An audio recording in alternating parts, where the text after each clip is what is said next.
Chapter 8. The Man in the Street. Whether anyone pursued, I cannot say. I have some dim recollection, as I came out of the room, of women being huddled against the wall upon the landing, and of their screaming as I went past.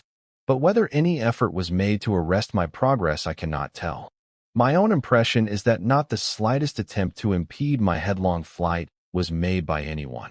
In what direction I was going, I did not know.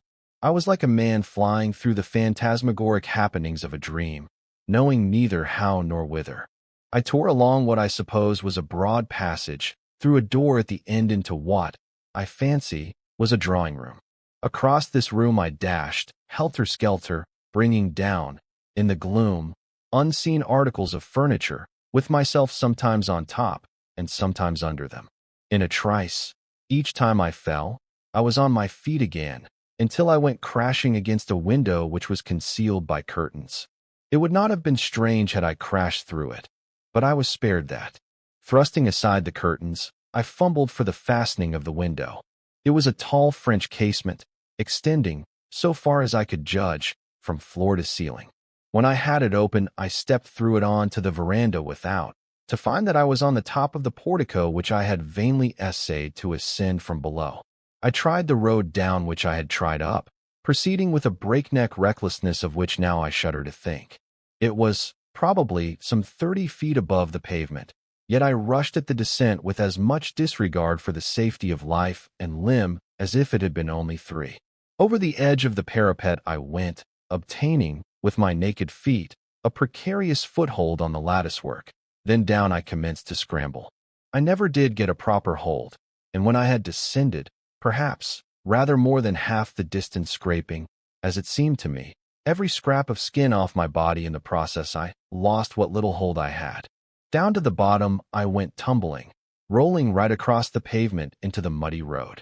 It was a miracle I was not seriously injured, but in that sense, certainly. That night the miracles were on my side. Hardly was I down, then I was up again, mud and all. Just as I was getting onto my feet, I felt a firm hand grip me by the shoulder. Turning, I found myself confronted by a tall, slenderly built man, with a long, drooping mustache, and an overcoat buttoned up to the chin, who held me with a grasp of steel. He looked at me, and I looked back at him. After the ball, eh? Even then I was struck by something pleasant in his voice, and some quality as of sunshine in his handsome face. Seeing that I said nothing, he went on, with a curious, half-mocking smile. Is that the way to come slithering down the Apostles' Pillar? Is it simple burglary or simpler murder? Tell me the glad tidings that you've killed St. Paul, and I'll let you go. Whether he was mad or not I cannot say. There was some excuse for thinking so. He did not look mad, though his words and actions alike were strange. Although you have confined yourself to gentle felony, shall I not shower blessings on the head of him who has been robbing Paul? Away with you. He removed his grip, giving me a gentle push as he did so, and I was away. I neither stayed nor paused. I knew little of records, but if anyone has made a better record than I did that night between Lowndes Square and Walham Green, the first should like to know just what it was. I should, too, like to have seen it done. In an incredibly short space of time, I was once more in front of the house with the open window, the packet of letters which were like to have cost me so dear, gripped tightly in my hand.